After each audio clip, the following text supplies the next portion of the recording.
Goed, kom ons duik reguit in die super interessante wêreld van 3D-drukwerk. Dink gou hieroor. Jy kan iets vashou wat sopas nog net op jou rekenaarskerm was. En dis presies wat hier gebeur. 'n Voorwerp word van die grond af opgebou, laag vir laag. So, hoe werk dit nou eintlik? Die tegniese term is additiewe vervaardiging. Wel, dit begin met 'n digitale leier, dan bou die drukker dit stap vir stap. OK, maar wat maak hierdie tegnologie so 'n groot ding? Hoekom is dit so belangrik? Eerstens, die koste.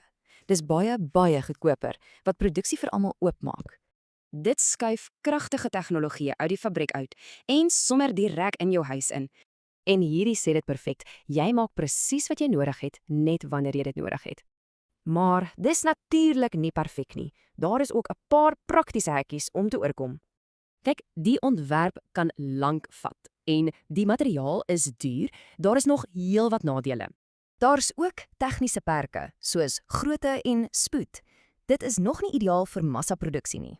So, ten spyte van die beperkings, word dit reeds oral gebruik. Die toepassings is ongelooflik, van motoronderdele en klere tot selfs menslike weefsel. Dit laat jou nogal wonder, nee, as jy enigiets kon draak, wat sou dit wees?